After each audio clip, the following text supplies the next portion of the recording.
کبھی بھی دنیا داروں سے امیدیں وابستہ نہ کریں۔ ایک بات سنیں بڑی شاندار، امام غزالی نے لکھی ہے۔ امام غزالی فرماتے ہیں کہ ہارون رشید نہ حج کر کے واپس آیا بغداد میں، تو کونے میں حضرت بہلول دانا بیٹھے تھے، رش بہت تھا، مجمع بڑا تھا۔ حضرت بہلول دانا بھی سڑک کے کنارے بیٹھے تھے، تو سپاہی کہنے لگے یہاں سے اٹھ جاؤ، فرمانے لگے ہارون رشید کی زمین نہیں، زمین میرے رب کی ہے، میں کیوں اٹھوں؟ وہ قریب سے گزرا تو سلام لی، تو آپ نے اس کا پروٹوکول دیکھا تو فرمانے لگے ہارون رشید تجھ سے تگڑے تگڑے موٹے موٹے پروٹوکول میں نے لوگوں کے دیکھے، اور یہ جو تیرے دائیں بائیں آج تیرے نعرے لگا رہے ہیں، یہ پہلے ان لوگوں کے نعرے لگایا کرتے تھے، اور تھوڑا وقت گزرنے دے، جو تیرے بعد آئے گا نا، یہ سارے پھر ان کے نعرے بھی لگائیں گے۔ تو جھوٹ کی دنیا میں زندہ ہے، ان سے تو نے امیدیں وابستہ کی ہیں، یہ کل اس کے نعرے لگائیں گے۔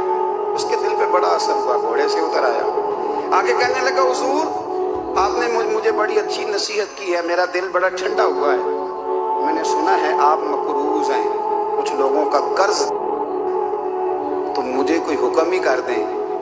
آپ ہنسنے لگے، فرمانے لگے یار تو بڑا ہی بیوقوف ہے، بڑا ہی بیوقوف ہے، میں تجھے نصیحت کر رہا ہوں تو مجھے الجھا رہا ہے، حضور کوئی حکم کر دیں۔ کیا خوبصورت انداز ہے رب کریم کے بندوں کا۔ حضرت بہلول دانا فرمانے لگے تیرا رب کون ہے؟ کہا اللہ، تو فرمایا میرا کون ہے؟ کہا اللہ۔ فرمانے لگے یہ تو نہیں نہ ہو سکتا کہ اللہ ہارون رشید کو دیتا رہے اور بہلول دانا کو بھول ہی جائے، یہ تو نہیں نہ ہو سکتا کہ ہارون رشید کو دیتا رہے اور بہلول دانا کو بھول جائے۔ فرمایا اس کا دل، اس کا ارادہ ہوا، ارادہ قدرت ہوا کہ بہلول مقروض رہنا چاہیے، تو اگر رب مجھے رکھنا چاہتا ہے دکھ قبول محمد بخشا راضی رہن پیارے، اگر وہ چاہتا ہے میں مقروض رہوں تو میں بھی چاہتا ہوں کہ میں مقروض ہی رہوں، یہ تو نہیں نہ ہو سکتا کہ تجھے دے اور مجھے نہ دے۔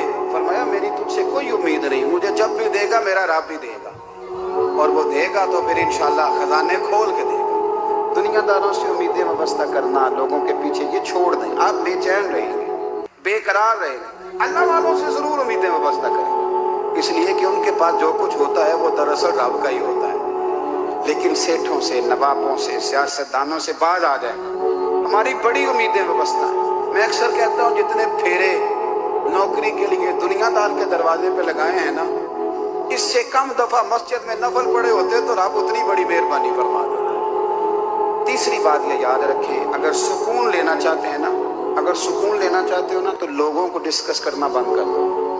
بہت ساری کمزوریاں ہمارے اندر ہوتی ہیں نا، پھر اللہ ہماری روزی تو نہیں نہ بند فرماتا، یہ تو نہیں کہتا کہ زمین سے نکل جاؤ۔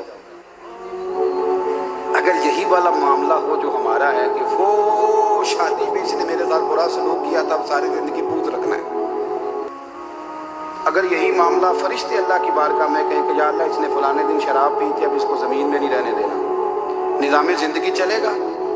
تو اگر اللہ ہمیں معاف کرتا ہے تو ہم بندوں کو معاف کیوں نہیں کرتے؟ آپ یقین کریں اتنی لمبی عداوتیں، اتنا لمبا حسد، اتنا لمبا بغض، اتنا لمبا، حدیث میں نے پڑھی میں حیران رہ گیا۔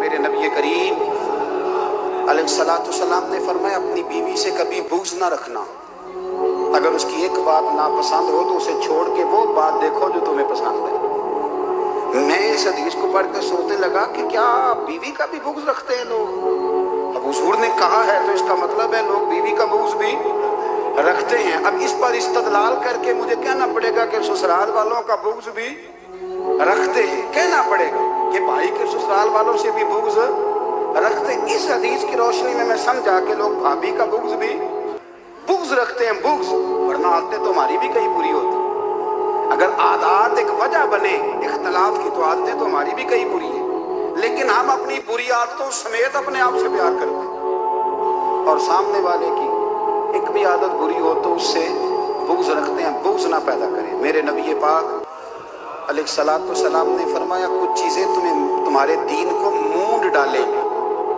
تباہ کر دیں گے، کاٹ دیں گے۔ حضور کون سی؟ فرمایا حسد، تکبر اور بغض، یہ تمہارے دین کو تباہ کر دیں۔ ہم بے چین اس لیے ہیں کہ ہم نے بہت سارے لوگوں کا بغض پالا ہوا ہے، اور ہر فیلڈ میں سیاستدان نے سیاستدان کا، ساتھیات پر ادھر کے بات کرتے ہیں، معزز ترین لوگ، تاجر نے تاجر کا، الا الحمدللہ ماشاءاللہ بعض جگہ پہ اہل علم بھی ایک دوسرے سے عداوت رکھتے ہیں. خدا را دل رب کریم کے آنے کا ٹھکانہ ہے. یہ صاف ہوگا تو اس میں رب رسول کے جلوے ہوں. اگر اس میں عداوت ہو، اس میں بغض ہو، اس میں کینہ ہو، نفاق، سنیں میرے رسول کریم حضرت ابوبکر صدیق رضی اللہ تعالیٰ عنہ کہتے ہیں میں رو ہی پڑا.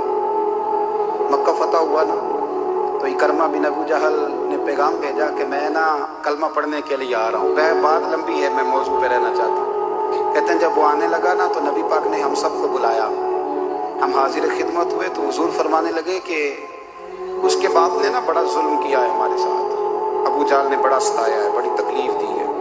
آپ مجھے بتلائیں وہ ایک دفعہ کسی شادی پہ بحث ہوتی ہے بیوی کے بھائی کے ساتھ، پھر ساری زندگی اس بیچارے کو معافی. 10 دفعہ گھر آتا ہے معافی مانگنے پر سوال ہی نہیں پیدا ہوتا. میں مجھے ہی کہہ دیا،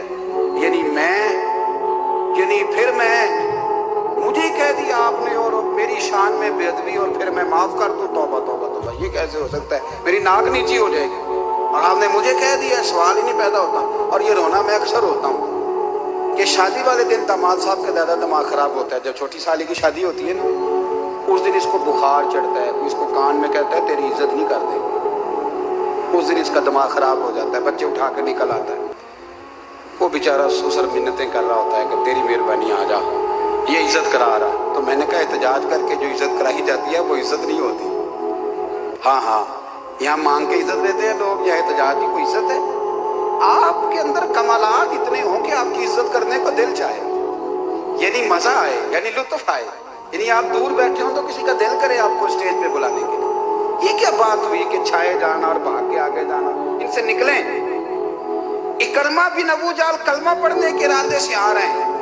حضور علیہ السلام نے صحابہ کو بلایا. کتنی زیادہ عداوت رکھی جا سکتی تھی معاذ اللہ. کب سے وہ چلا تھا ظلم کرنے اور اس کے بعد اس کا بیٹا شروع ہو گیا.